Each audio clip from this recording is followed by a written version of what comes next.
तो चलिए आगे अगली नदी पर उसी में आगे चलते हैं। गंगा के बाद अब हम लोग आ जाते हैं अगली नदी पर, इसे कहते हैं इंडस एंड सिंधु। ठीक। हाँ, दिख रहा है इतनी ऊंचाई पर? नहीं दिख रहा। नो सर, सर थोड़ा नीचे नहीं लिखिए। नहीं, इसका मतलब थोड़ा नीचे दिखा रहा है। कोई बात नहीं, कोई बात नहीं, थोड़ा सा जो कैमरा आउट सर थोड़ा और कर, नीचे। नहीं कैमरा थोड़ा सा ऊपर हो गया तो सही रहेगा। आज की क्लास किस चीज की थी? सर देखो काहे का क्या पढ़ दिया है? Fundamental rights. तो कैसा लगा? बढ़िया। चलो अच्छी बात है। तो हम लोग बात करेंगे सिंध नदी की, ठीक है? कौन पढ़ाने आया था?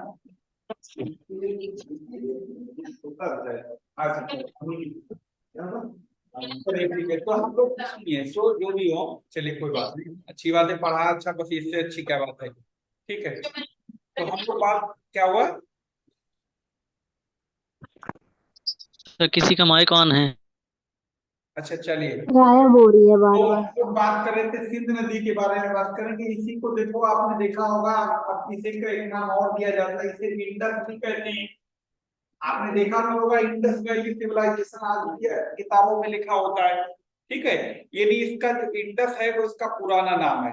ठीक है, तो चलिए आइए देखते हैं कि इसमें कहाँ से निकली, कैसे, पूरा इसका सिस्टम को जरा देख लेते हैं एक बार, और फिर उसके बाद आगे बात करेंगे। ठीक है, देखो अब सबसे पहले यहाँ पर देखो, कभी आगे इंडिया का मैप, हाँ इंडिया का मैप बनाया था तो आपने देखा होगा कि एक यहाँ पर जो चाइना वाला एरिया, जिसे तिब्बत प्लेटू कहा जाता है, यहाँ पर आपने देखा होगा बहुत सारी यहाँ पर झीलें मिलें दिखाई दी, देखी होंगी शायद आपने। ठीक, इन्हीं झीलों में जब आप देखेंगे तो एक झील का नाम लिखा मिलेगा, मान सरोवर।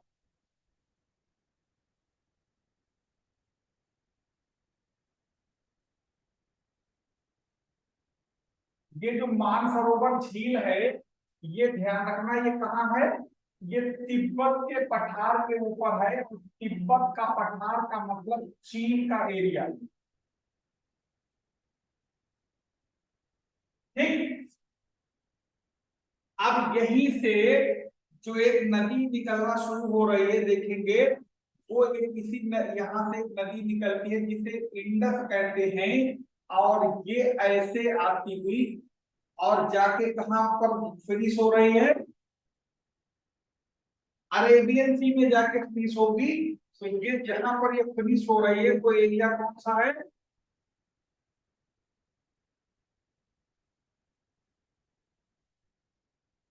वो है अरब सागर।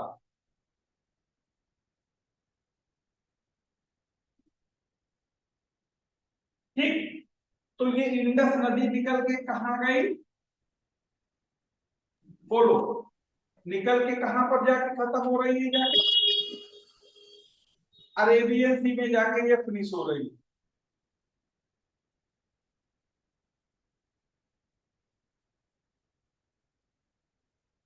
अब जब इसके ऊपर देखेंगे, शहरों की बात करेंगे, जिसके किनारे एक पाकिस्तान का शहर है जिसे कराची कहते हैं, वो इसी के किनारे है।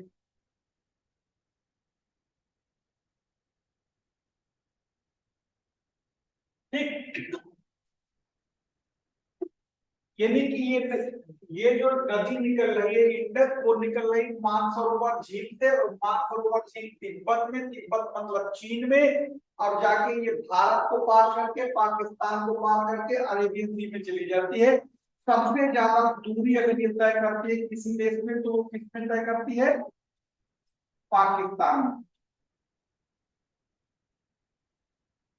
ये भी ये भारत में बहती है, फिर चीन में, भारत में, और फिर पाकिस्तान में, और ये तीनों इन सबको पार करने के बाद अरब सागर में जाके खत्म हो जाती है। ठीक है, अब इसके किनारे अगर शहर की बात करें तो पड़ता कराची, और कराची पाकिस्तान का एक जो शहर है, पाकिस्तान का सबसे बड़ा शहर भी है, और ये सूती कपड़े के लिए बहुत फेमस है। यानी अगर आप इसे कह सकते हैं तो इसे पाकिस्तान का मानचेस्टर कह सकते हैं। मानचेस्टर का मतलब जहां पर टेक्सटाइल इंडस्ट्री बहुत ज्यादा ग्रो करती है, तो उससे इसे उस संबंध संदर्भ में लिया जाता है। वैसे अगर देखा जाए मानचेस्टर जो है वो इंग्लैंड का एक शहर, उसी से कंपेयर की जाती है। ठीक, अब इसमें अगर हम लोग इसकी ट्रिब्यूटरीज की बात करें तो बहुत सारे इसकी ट्रिब्यूटरीज हैं। एक आपने यहाँ पर दिखाई दे रहे होगी शायद बोर्ड पर देखना, ये वाला नीचे बात में किसका देंगे थोड़ा सा इसे, ये अब सही है। तो यहां से देखेंगे, ये थोड़ा और नीचे कर दे।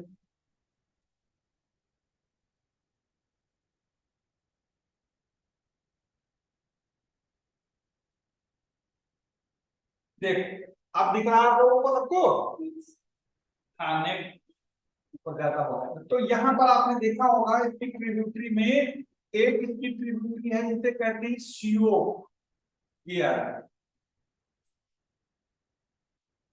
और इस श्योक में इधर से आके मिलती है गलवान, ये वही गलवान है जो गलवान घाटी वाला घाटी हो गया अपने। ठीक, अब इसी में एक और नदी आके मिलती है जिसे नुब्रा कहते हैं।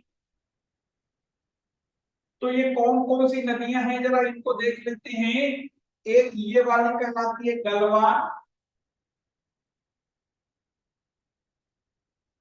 और ये वही गलवान है जिस पर चीन और भारत के बीच में 2020 की बात है शायद, 16 जून 2020 की दोनों सेनाओं के बीच कुछ टकराव की स्थिति बनी थी। ये काफी फेमस रहा था गलवान घाटी, मतलब काफी चर्चा में रहा था। ठीक, उसके बाद में ये वाली नदी का नाम है श्योक,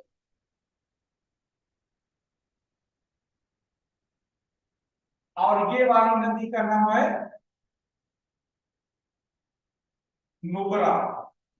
तो श्योक, नुब्रा और गलवान, ये जो है ये क्या है, ये नदियां हैं जो कहीं कहीं इसमें मिल रही आके हैं, इंडस में मिल रही है। ठीक, ये जो श्योक नदी है और नुब्रा, ये सियाचिन ग्लेशियर का नाम सुना होगा, ये वहीं से निकल के आती।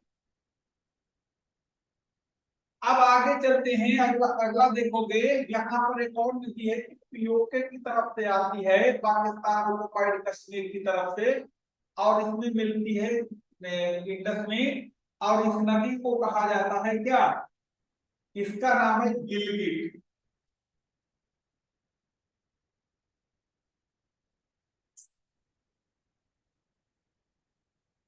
इसी तरीके से और यहाँ पर देखो एक इधर से आती है, इसे कहते हैं काबुल, और ये आगे इसमें गिलगिट इंडस में, इस नदी का नाम है काबुल, और काबुल नदी में मिलती है आगे नदी स्वात, और ये जो है ये वाली नदी का नाम है स्वात, और ये नदी है काबुल। और इसी काबुल नदी के किनारे अफगानिस्तान की राजधानी भी बसी हुई है काबुल।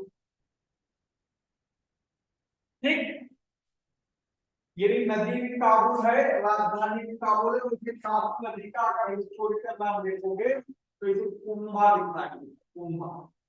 ठीक, अब अगर हम लोग ये तो एक तरफ की नदियां हुई, अब इधर वाला तो सब एरिया पूरा बाकी है। जब इधर से देखोगे तो यहाँ पर देखो, इसमें आपको एक नदी ये है जो इसे कहते हैं चिनाब, और ये जाके मिल जाती है किसमें, इंडस में। और इसमें एक और नदी चिनाब में मिलती है, इसे झेलम कहते हैं। इसी चिनाब में मिलती है एक जिसे रावी कहते हैं। और यहाँ पर इस मानसरोवर झील के पास में एक और झील है, इस झील का नाम है राकस ताल, नाम सुना होगा शायद इसका आपने। ठीक, ये वाली झील का नाम है,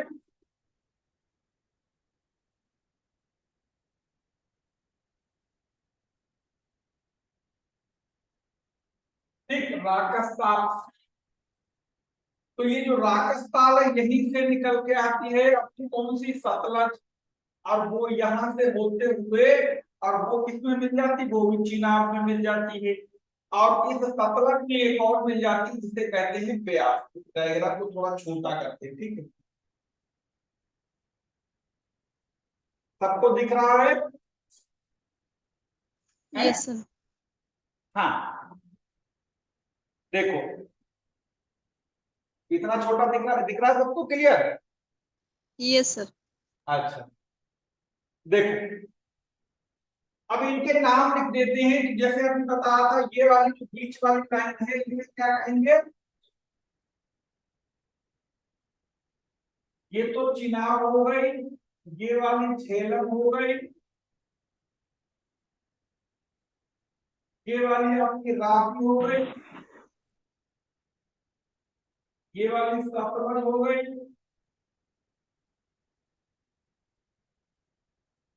और ये वाली ब्यास हो गई।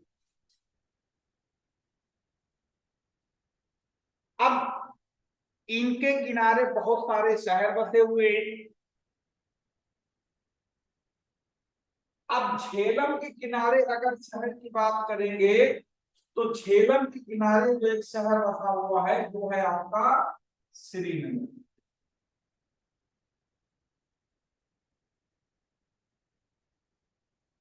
चिनाब के किनारे एक शहर बसा हुआ है जिसे कहते हैं किश्तवाड़।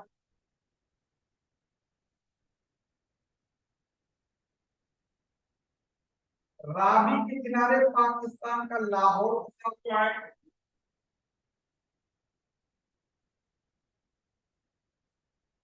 और सतलज के किनारे बसा हुआ है फिरोजपुर, इंडिया का।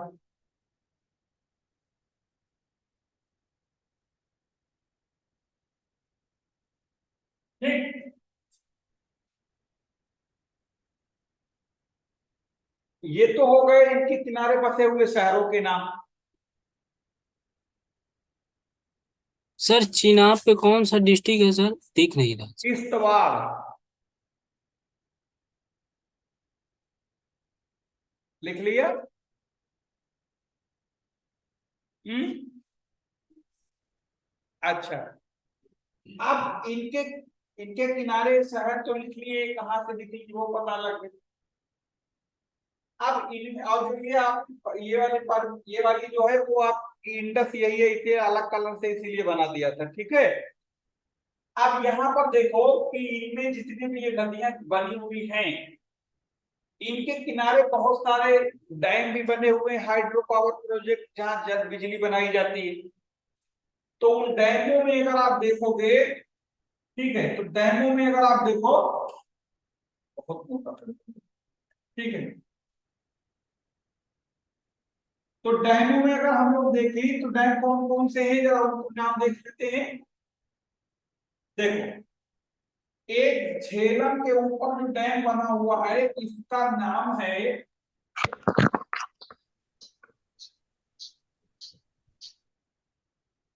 Tulbul hydro power project. यानी जो एक नंबर बना दे, एक नंबर यहाँ पर इसे डैश करके लिख देते क्योंकि वहां जगह नहीं है। जो एक नंबर लिखा हुआ है उस डैम का नाम है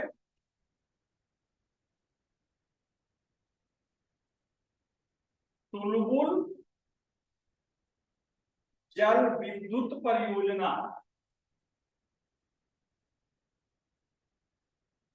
नदी का नाम है चिनाब, और अगर राज्य आपसे पूछ ले तो राज्य आपको क्या लगाना है? J&K, यानी जम्मू कश्मीर राज्य में है, तुलबुल हाइड्रो प्रोजेक्ट है, और आपका नदी का नाम है झेलम। अच्छा, जितनी भी नदियां हैं इनके नए और पुराने नाम भी पूछे जाते रहे हैं। अगर झेलम का पुराना नाम की बात करते तो झेलम को कहते थे बितिस्ता। नोट करके साथ में लिख लीजिए, यानी झेलम का जो पुराना नाम है वो क्या था? बितिस्ता था। ठीक है, झेलम को पहले पुराने जमाने में बितिस्ता, या आज भी अगर कभी आ जाए कि बितिस्ता, झेलम का पुराना नाम क्या था तो बितिस्ता याद रखेंगे, ठीक है। अब दूसरी बात देखो यहाँ पर एक क्वेश्चन आपने देखा होगा, इतिहास में पूछा जाता है कि पोरस और सिकंदर का ऐतिहासिक युद्ध किस नदी के बीच हुआ? झेलम नदी। ठीक, वहां पर झेलम नदी पढ़ के आए, लेकिन एग्जाम में झेलम ना लिख के वितिस्ता लिखा होता है। तो मतलब वही झेलम का ही ये दूसरा नाम है, जैसे दजला और फरात को यूफ्रेटस और टिग्रिस कहा जाता है। ठीक है, कई बार क्या होता है मालूम होने के बावजूद गलत कराए, क्योंकि ये नहीं मालूम था कि शायद ये उसी का नाम है। ठीक है, तो ये याद रखना है कि झेलम को ही वितिस्ता कहते, किसी और को नहीं। ठीक है, हाँ। अब उसके बाद में चिनाब नदी के ऊपर देखेंगे। चिनाब नदी में कई सारे डैम बने हुए हैं।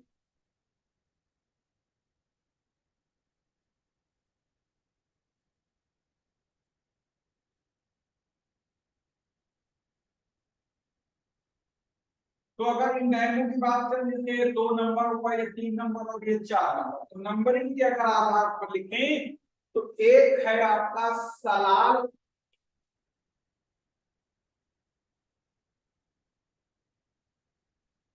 दुलहस्ती,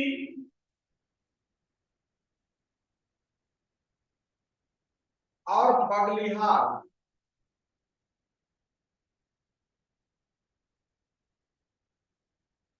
ठीक, ये जो है ये 4 डैम हैं, तो 3 डैम हैं, तीनों के तीनों चिनाब नदी के ऊपर है, जम्मू कश्मीर में है, और नदी का नाम क्या है? चिनाब।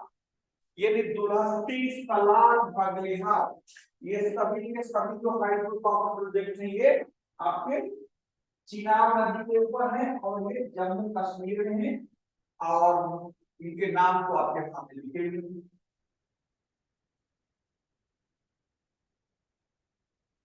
ठीक है, अब दूसरी बात यहां पर देखो। ठीक है, अब दूसरा देखो यहां पर कि रावी नदी के ऊपर एक डैम है, उसका नाम है Ranjit Sagar hydro power project.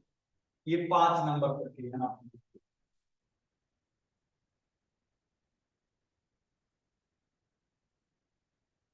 Ranjit Sagar जल विद्युत परियोजना, लेकिन ये है कहां पर? पंजाब में है। और नदी का नाम क्या है? क्या है नदी का नाम? रावी नदी। रावी नदी। रावी नदी। यानी कि जो ये Ranjit Sagar hydro power project है वो आपका पंजाब में है, और ये है क्या नाम, सॉरी, जो नदी का नाम कौन है? रावी। रावी नदी। अच्छा, इनके सबके पुराने नाम बताने थे, और देखो एक के बाद बोल गए। इसका सर पुरुषड़ी रावी, है, रावी का पुरुषड़ी होगा सर। हम फिर सबके बता रहे हैं, फिर सब ध्यान रखिएगा। ये जो आप देख पा रहे होंगे, सिंध को कहते थे इंडस, इसका लिख लें, यानी सिंध का पुराना नाम इंडस है।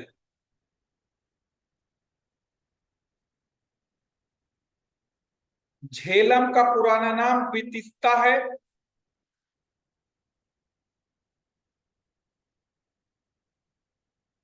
उसके बाद चिनाब का पुराना नाम अस्कनी है। अस्कनी, निदा, अहमद, इरम, जयदीप। समझ में आ रहा सबको? मुस्कान, जी सर, जी सर। मरियम, फातिमा। सर झेलम का क्या बताया आपने? क्या कहा? झेलम का क्या पुराना नाम बताया आपने? झेलम का पुराना नाम वितिस्ता बताया था, देखो वो लिखा हुआ है। ठीक है, अरे लिख लिया? Yes sir, yes. हाँ, रावी का पुराना नाम है पौरुषणी। रावी का पुराना नाम पौरुषणी।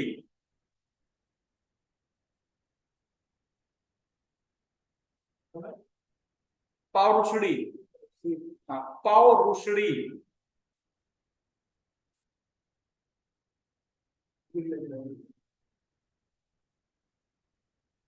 ठीक, अगला व्यास का पुराना नाम बहुत अच्छा है, इसका नाम है विपाशा। ऐसे के सबके नाम होते और अच्छा रहता। हम्म खाली पिपासा बस सुना है। हाँ ने आगे लिख लें, ठीक है, किसी का हेमा मलिका सब लिख लें। फिर सर परुषणी नहीं है सर, परुषणी है। क्या हुआ? परुषणी नहीं सर, परुषणी है, परुषणी। यार थोड़ा सा मोबाइल से दूर रह के बोलिए, कुछ समझ नहीं आया आपने क्या कहा।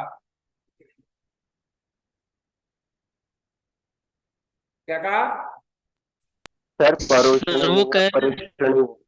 पौरुषणी जो है वो इसका नाम है राबी का। सर वो कह रहे हैं पौरुषी नहीं, अरे कुछ सुनाई नहीं दे रहा है। अच्छा ऐसा करो, कमेंट में टाइप करके डाल दो, अगर तो आपका या तो नेटवर्क इशू है तब कुछ सुनाई नहीं दे रहा है क्लियर। अहमद तलहा आपने ही पूछा था ना? नो सर किसी और ने पूछा, मैंने हाँ हम बता रहे थे। अच्छा अच्छा, नहीं थोड़ा सा आप लोग मोबाइल से दूर हट के बोला करिए, क्योंकि जब मोबाइल को जितना करीब में बोलेंगे शायद आवाज उतनी भड़बड़ा जाती है, सुनाई नहीं पड़ता क्या कहा किसी ने। ठीक है, या अगर आप एयरफोन का यूज कर रहे हैं तो तब भी थोड़ा दूर रख के बोले। कुछ लोग सोचते हैं ना मुंह के जितना करीब लाए उतनी जल्दी बोलेंगे।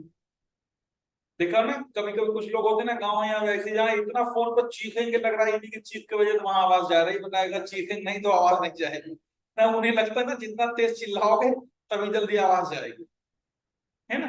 अरे तो चलो गाँव छोड़ो, अजीब अजीब यहाँ बावले टाइप के दिखते बहुत सारे। हाँ, बिल्कुल एकदम बगलोल टाइप के आदमी। हाँ है। तो सतलज को कहते हैं सुतुद्री। तो थोड़ा सा मोबाइल से दूर रख के बोला करिए, ठीक है सभी लोग। हाँ शायद अच्छी आवाज है। हाँ सुतुद्री लिख लिया सतलज को। अब इनके नए और पुराने नाम ये हो गए सब। अब इनमें से आपके डैम भी हो गए, डैम नहीं, सुतुद्री। ब्यास को भी पाता। ब्यास नदी के ऊपर एक डैम बना हुआ है, लिख दीजिए। डैम का नाम है पोंग।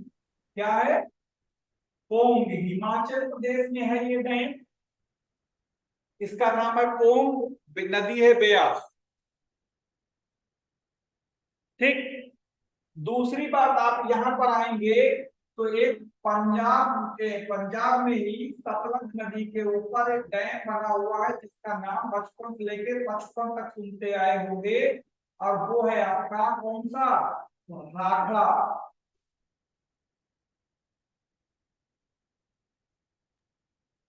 ठीक।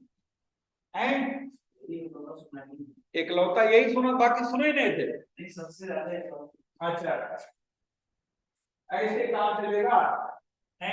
ये बहुत पूछे जाते बार बार, क्योंकि बड़ा ये कुछ डैम ऐसे थे जो काफी चर्चा में रहे थे जब बन रहे थे।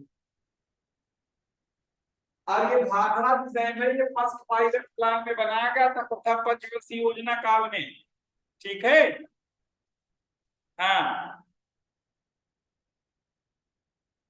शाहफहद, नादिया, मुस्कान, मरियम, महफूज, जयदीप, इरम, अरीबा, अकरम, अहमद, अब्दुल्ला, सोफिया मलिक। ठीक है, समझ में आया सबको? यस। अच्छा, अब देखो इनके नए और पुराने नाम भी पता लग गए, और इनके ऊपर डैम भी पता लग गए, शहर भी पता लग गए। अब आपने यहाँ पर एक दोआब देखा होगा।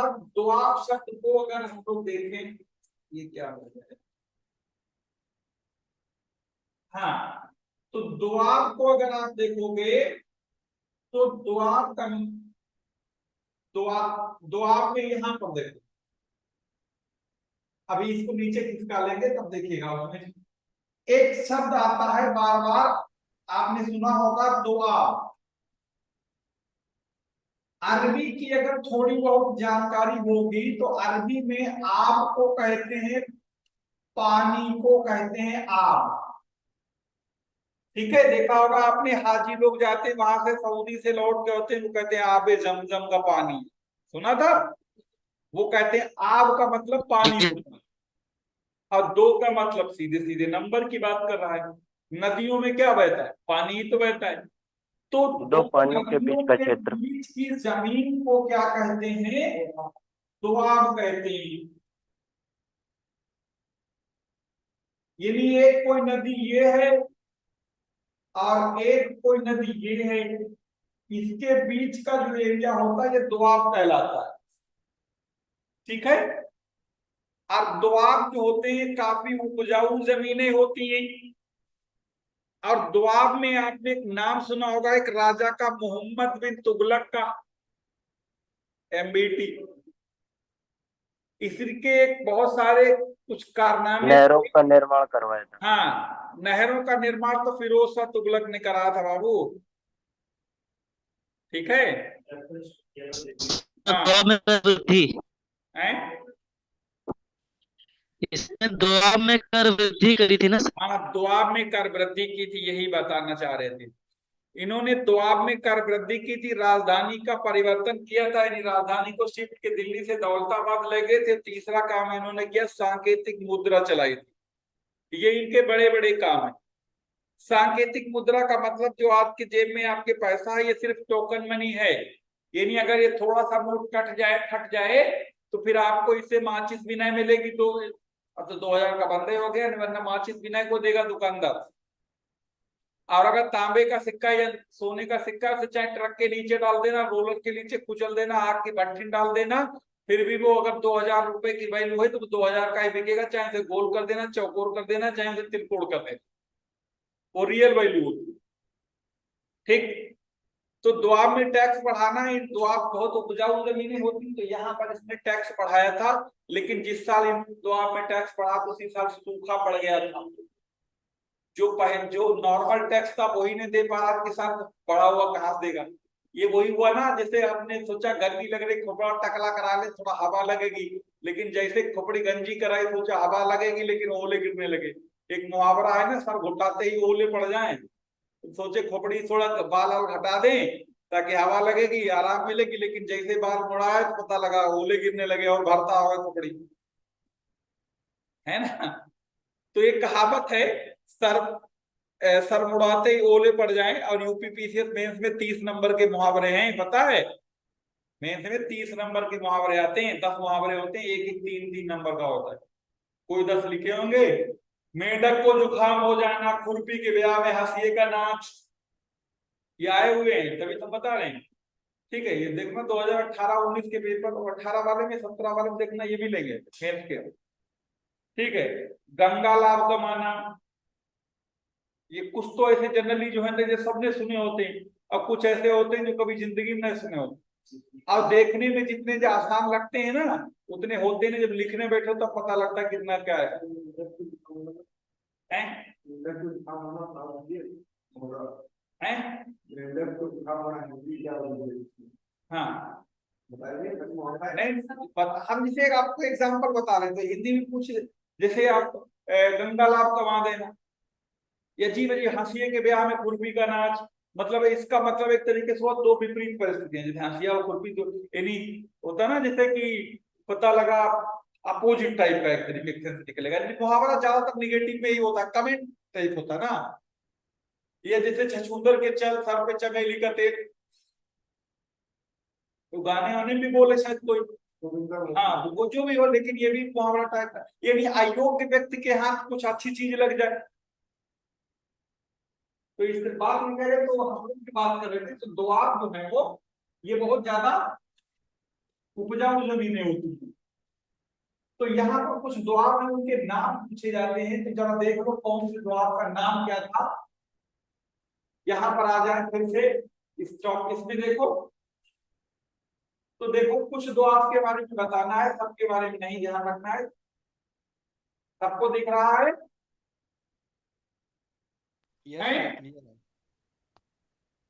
अरे दिख रहा है, बोलो। Yes sir. हाँ, मुझे ऑनलाइन वाले बोलते रहे, क्योंकि पता आपको तो चलो दिख ही रहा, कि नहीं पता लगा ना दिख रहा हो तो ये बात कहेंगे। ठीक है, तो देखो सबके नहीं, कुछ तो आप याद रखने हैं। जैसे आपको यहाँ पर एक ये वाला दोआब, ये नदी कौन सी है, सिंध, और ये वाला झेलम है। तो झेलम और सिंध के बीच में जो दोआब है, उस दोआब का नाम है सिंध सागर दोआब।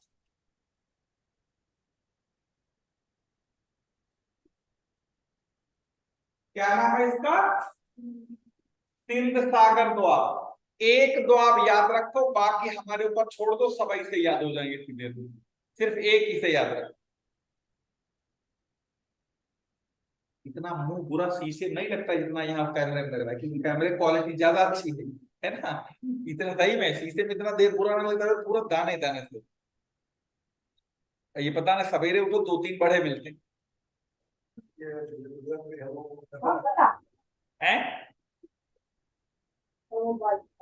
क्या हुआ?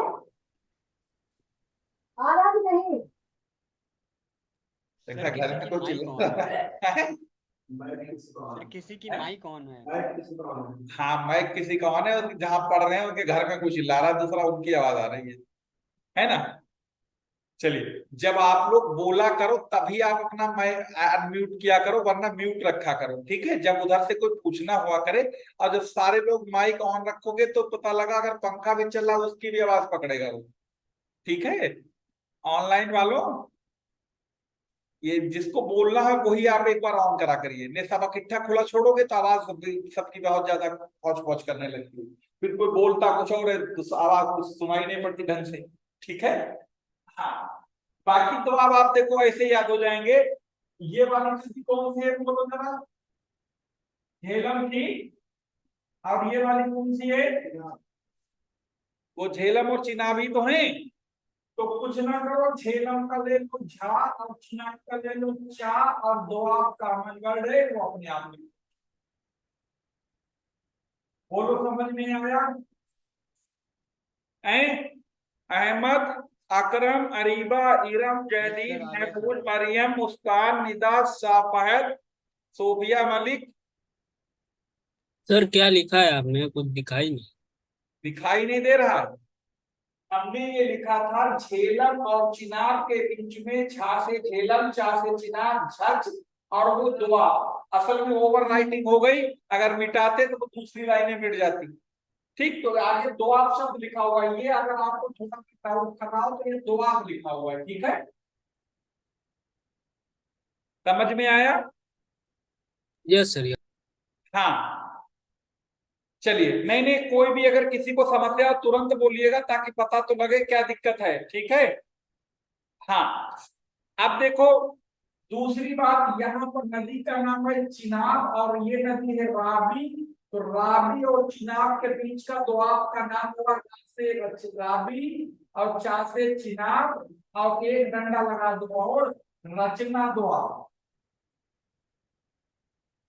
यानी रावी चिनाब के बीच में रचना दोआब, यानी जितनी भी नदियां हैं इनके पहले पहले अक्षर को मिला के बनाया गया, ठीक है। तहसीन, मेहंदी, जेबा, खातून। समझ में आया? Yes sir, yes sir. हाँ, अब उसके बाद में ये नदी कौन सी है, और ये कौन सी है? ब्यास का ले लिया बा, और रावी का ले लिया रा, और एक डंडा और डंडी लगा दी तो बारी। तो आप बोलो, बारी। बारी दोआब का मतलब ब्यास और रावी। समझ में आया? Yes sir. हाँ, अंग्रेजी हिंदी में सब में यही बहुत सारी नाम में ट्रांसलेशन नहीं होता है। अब किसी का नाम अगर दया राम है तो मर्सी राम थोड़े लिख देंगे, हीरा लाल को डायमंड रेड थोड़े लिख दिया जाएगा।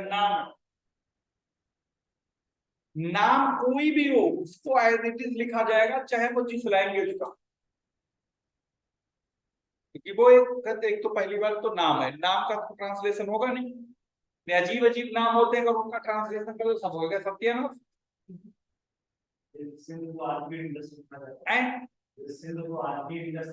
नाम किसी का भी हो, कुछ भी हो, उल्टा सीधा जैसे भी हो, नाम को ऐसे लिखा जाएगा। चाहे जैसे कि बहुत नाम होते, बहुत मुश्किल नाम होते, तो नाम तो नाम है, वो लिखा जाएगा चाहे जैसे जैसे चाइनीज नाम होते हैं, उनको लिखने में कोई टेंशन ही ना लिया करो, चाहे जो लिख दो को टोकेगा ही नहीं, किसी सही किसी को लिख ही नहीं पाएगा। भाई टोकेगा तब जब सही मालूम होगा किसी को, जो खुद ही नहीं मालूम, खुद ही सोचेगा कि हमसे ना पूछ रहे पलट के, है ना। वो जिंग पिंग चिंग पंग क्या क्या क्या लिख देते हैं, कुछ पता ही नहीं लगता, लिखा कुछ और जा रहा है, शुरुआत कहीं और से हो रही, कहीं सी से शुरुआत, कहीं एक्स आई से। ज्यादातर उनके चाइनीज नाम शुरू होते हैं ऐसे लिखते हैं। जो सी जिनपिंग है, इसका भी नाम ऐसे लिखा जाता है। एक बार किसी न्यूज रिपोर्टर ने इसे 11 जिनपिंग पढ़ दिया था, वो रोमन रोमन नंबर समझ के। हाँ, वो क्योंकि बात यही चाइनीज में ऐसे, चाइनीज में कहीं ऐसे बोल लगता है, सब सिंबल लगते हैं उसमें भाषा में है। अब उसके बाद में ये हो गए ब्यास और ये हो गए सतलज।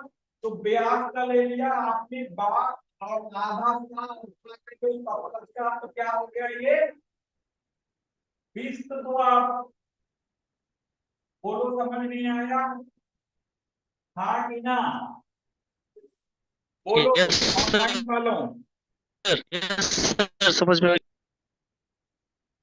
विस्त द्वाब ब्यास और सतलज नदियों के बीच वाले हिस्से को कहा जाता है, ठीक है। Yes sir. हाँ,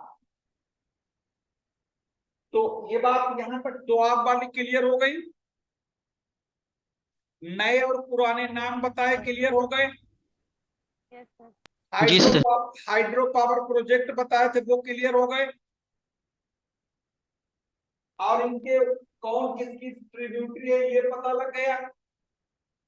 अच्छा, एक क्वेश्चन अक्सर आपके एग्जाम में पूछा जाता है, और वो पूछा ये जाता है कि इनमें से कौन सी एंटीसीडेंट रिवर, एंटीसीडेंट को कहते हैं पूर्ववर्ती नदी, ये होती क्या है, इसे जरा ऐसे समझो, पूर्ववर्ती नदी होती क्या है। देखो, सर, जिन्होंने अपना मार्ग पूर्ववत रखा है और रास्ते में आने वाली रुकावटों को दूरते हुए आगे बढ़ी है। हाँ, जैसे अगर हम लोग यहाँ पर कहें, जैसे मान लो आपका ये हिमालय माउंटेन है, ठीक। अब अगर हिमालय माउंटेन है, तो ये सिंध नदी हिमालय को चीरती हुई जा रही है, सतलज भी चीरती हुई जा रही है, ब्रह्मपुत्र इधर भी चीरती हुई जा रही है। इसका मतलब अगर देखा जाए तो हिमालय ज्यादा पुराना है कि ये सिंध नदी या सतलज नदी ज्यादा पुरानी है? हिमालय ज्यादा पुराना है। अरे कम से कम ये बात सोचे होते, अगर हिमालय ज्यादा पुराना है तो क्या ये नदियां हिमालय के 6 किलोमीटर ऊंचे और 150 किलोमीटर ज्यादा हिमालय की चौड़ाई है, क्या इसको काट के भारत आ पाती? इसका मतलब नदियां पहले से बह रही थी, हिमालय बाद में बना। हिमालय सब जगह तो उठ गया, लेकिन जहां सतलज और सिंध और ब्रह्मपुत्र नदियों की धाराएं थी, वहां वाले हिस्से को ये बहाती रही, नहीं बहन जमने दी। जैसे मान लो कोई आप खेत में मेड़ बना रहे हो, मेड़ नहीं डालते, और कहीं पर पानी का बहाव बहुत तेज है, पूरे खेत में आपने यहां से लेकर यहां तक मेड़ बना डाला, पता लगा पानी का फ्लो यहाँ पर बहुत तेज था, आप जैसे मिट्टी रखोगे यहाँ पेड़ बनाने के लिए मिट्टी बह जाएगी, इधर पेड़ बना लोगे ये नहीं रुकने देगा सामने।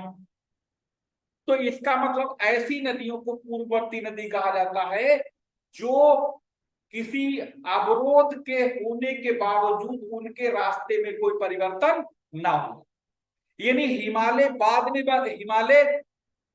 बना है। अगर ये नदी हिमालय बाद पहले बना होता, नदी बाद में बहती, तो क्या ये सतलज हिमालय के 6 किलोमीटर ऊंचाई और 150 से 400 किलोमीटर चौड़ा हिमालय से काट के आ पाती? अरे तो हिमालय 150 किलोमीटर चौड़ा है, 6 किलोमीटर ऊंचा है।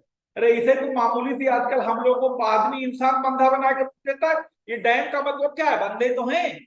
जब यार इंसान इन्हें रोक दिया है तो वो तो ऊपर वाले की मेहरबानी है, तो क्या उसे नदियां काट देंगे? तो ऐसी नदियों को पूर्ववर्ती नदी कहा जाता है।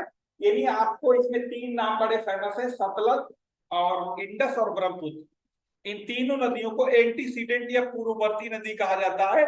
तो आप लोग इसे चाहो तो कहीं कोने में लिख लो अगर मन करे तो।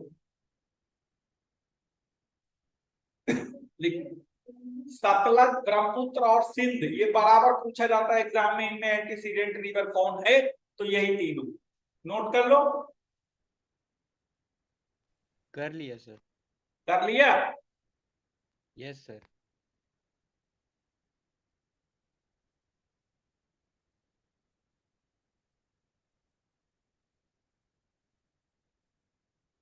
हो गया सर। Yes sir, yes. हाँ अच्छा, तो ये पूर्ववर्ती वाला भी कॉन्सेप्ट पता लग गया। और बाकी आपने देखे होगा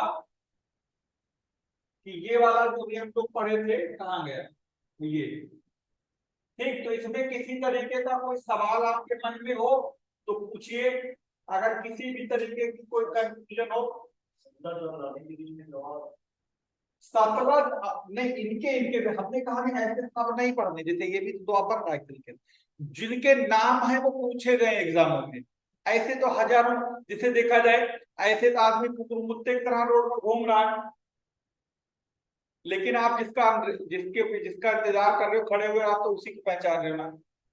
या ऐसे तो आदमी दुनिया में 8 अरब से ज्यादा हो गए हैं, सबकी को वैल्यू नहीं, कुछ लिमिटेड लोग हैं जिन्हें दुनिया जानती, बाकी तो उनके घर वाले भी नहीं जानते हैं कब फोक उठा, कब बिल्कुल पीआईजी की तरह वो पूछता। पीआईजी समझते सर हैं? सर सर ये भाखड़ा बांधता है, भाखड़ा नांगल दो है ना सर, कौन कौन से स्टेट में इसका थोड़ा क्लियर कर दीजिए नांगल अलग है सर, दोनों के स्टेट क्या है सर भाखड़ा? सुनिए, एक ये दोनों हिमाचल पंजाब बॉर्डर पे हैं, भाखड़ा आगे नांगल उसके पीछे है। तो एक तरीके दोनों डैम है, दोनों सतलज नदी पर ही हैं, बस इतना ध्यान रखिए, ठीक है। और ये सर दोनों दोनों हिमाचल और पंजाब के बॉर्डर पे हैं सर? नहीं, जो नांगल है वो पंजाब हिमाचल वाले एरिया में है। और सुनिए दूसरी बात, ये एक बात यहीं पर भाखड़ा के आगे नोट करके लिख लीजिए, ये पहली पंचवर्षीय योजना काल में बनाया गया था। और ये नहीं, दो और बनाए गए थे, हीराकुंड और आपका दामोदर। ये तीन जो है फर्स्ट 5 ईयर प्लान में बनाए गए थे। ये अक्सर पूछ लेता है इनमें से कौन सा डैम किस पंचवर्षीय योजना काल का है, या कौन सा स्टील प्लांट किस पंचवर्षीय योजना काल का है, तो उसमें कुछ दिए जाते, तो आप कहीं नोट कर दामोदर और हीराकुंड, ये तीनों जो है वो पहली पंचवर्षीय योजना काल के हैं।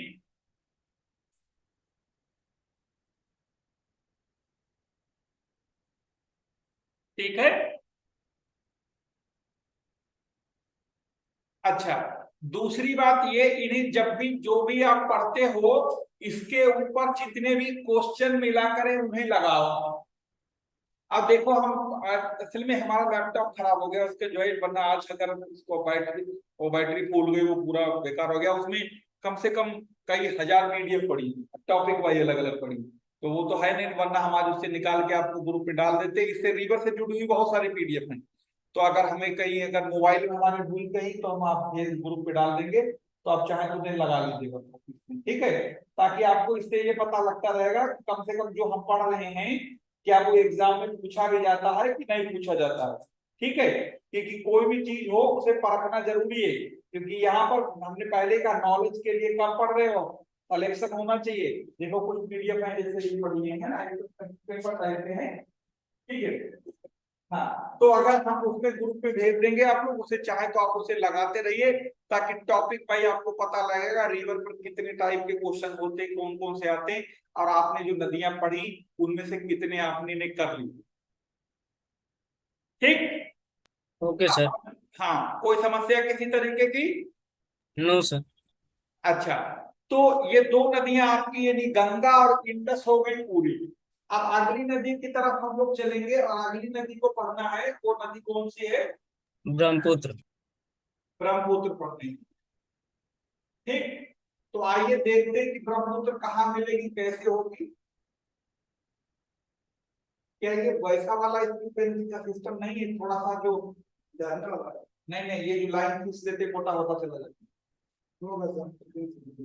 नहीं इसमें ये ले लो, बहुत मोटा हो जाता है, ये है बहुत पतला। वो होता है ना लाइन को लाइन पर रखो तो लाइन जितनी, जिसे होता है मोबाइल में ब्राइटनेस बढ़ाते हैं, तो वो वाला जो मोड होता है उनमें होता है अपने हिसाब से जितना मोटा नहीं कर लो। इसमें ऑप्शन ही नहीं, इसमें यूज अगर बोल दिया उसमें फंस जाता है, बोल बहुत पतला हो जाता है। खैर चलिए, क्योंकि बहुत पतला लगता है हमें, हो सकता है लोगों को देखने में दिक्कत होती है। चलिए ब्रह्मपुत्र की बात कर लेते हैं। ब्रह्मपुत्र देखो यहाँ पर एक नदी, एक झील है, जिस झील पर अभी हम लोगों ने थोड़ी देर पहले बातचीत भी की थी, और इस झील का नाम है राकस्ता। ठीक,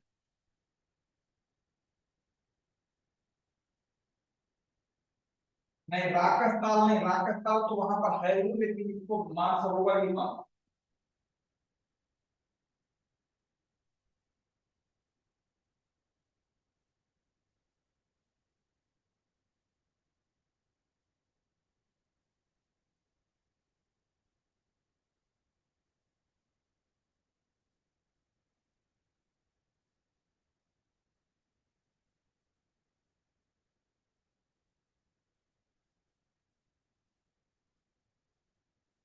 सबको दिख रहा है? यस सर, दिख रहा है।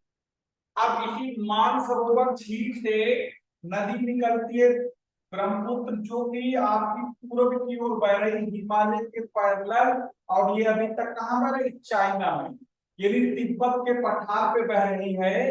यहाँ तक कि तिब्बत के पठार पर बही, और फिर ये घूमी और इंडिया में इंटर करी।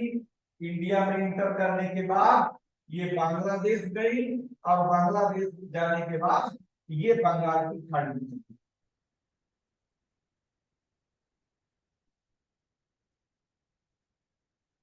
ठीक, और ये इसने बनाया क्या? एक डेल्टा।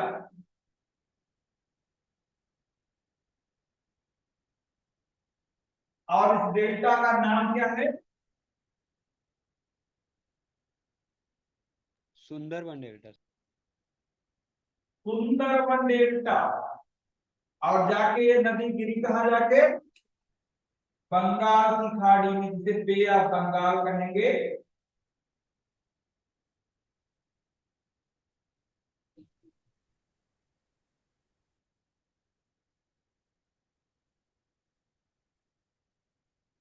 ठीक, अब जब तक ये चीन में बहती रहती है, तब तक चीन के लोग इसे क्या कहते हैं? सांगपो। सांगपो। सांगपो कहते हैं। और ये लगभग चीन में 1100 किलोमीटर की दूरी तय करती है। चीन को पार करने के बाद अरुणाचल प्रदेश में एक यहाँ पर दर्रा है, दर्रे का नाम है यांग यापा। इस दर्रे से ये भारत में आती है, इसका नाम है यांग यापा। और कहाँ है? अरुणाचल प्रदेश में। तो यहाँ पर इंडिया में इंटर करी, तो यहाँ पर वो लोग किसे कहते हैं? दिहांग। क्या कहते हैं? दिहांग। दिहांग कहते हैं। और दिहांग के बाद आगे जब असम में पहुंची, किसे वो लोग क्या कहते हैं? ब्रह्मपुत्र ब्रह्मपुत्र। कहते हैं।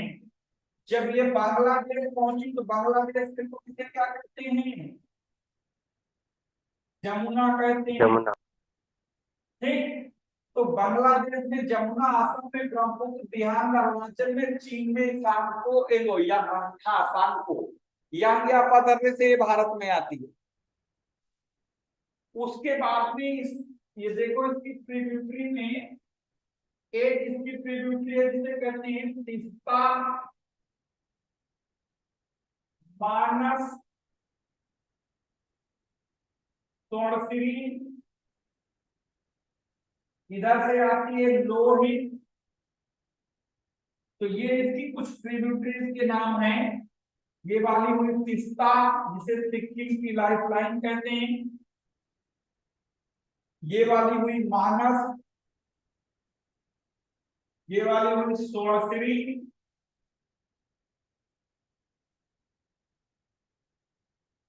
और ये वाली हुई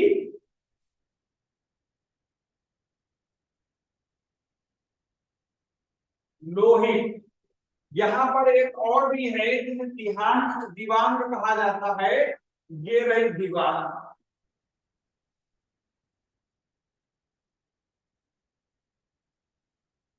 दिहांग इसका खुद का नाम है, दिवांग इसकी ट्रिब्यूटरी है। ठीक,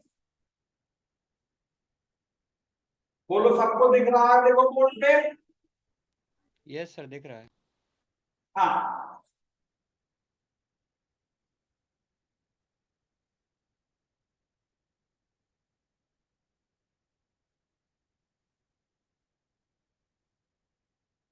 अब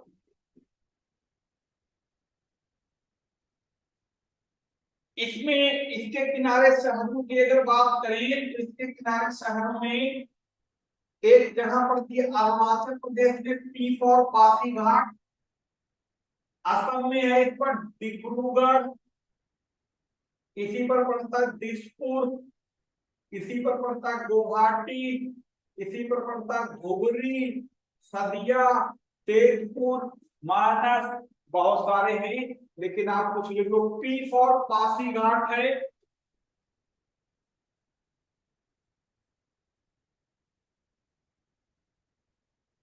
और डी फॉर डिब्रूगढ़ है,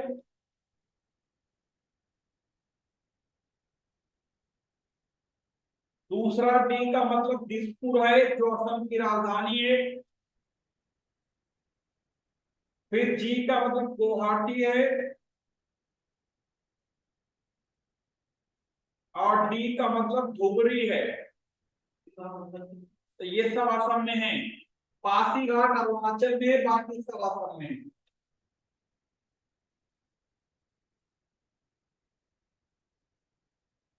ठीक, लिख लिया?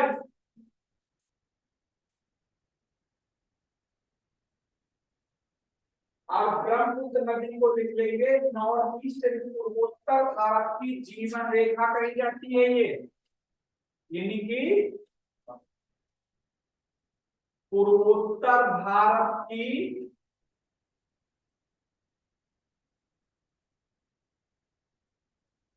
जीवन रेखा कही जाती है ये, यह कहलाती है।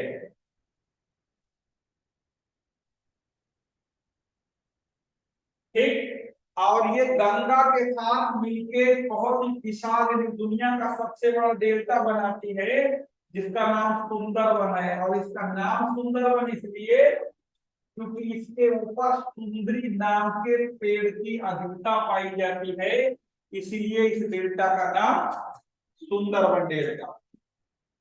ठीक, समझ में आ गई बात?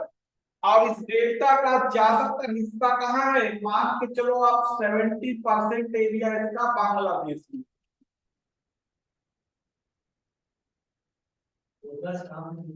गंगा से मिलती है, ग्वालंडो जगह है बांग्लादेश में, वहां पर।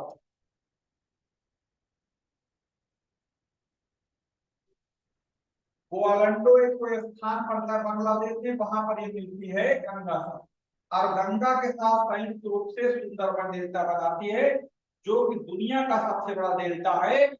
इस डेल्टा पर चावल और जूट जैसे फसलों की खेती बहुत बड़े पैमाने पर होती है। अगर ये 70% एरिया का बांग्लादेश में, तो 30% एरिया भारत के पश्चिम बंगाल राज्य। और ये डेल्टा का जो शेप और साइज है वो चाप आकार का है, इसे ग्रोइंग डेल्टा कहते हैं, प्रगतिशील डेल्टा, लगातार अभी भी ये बढ़ रहा है।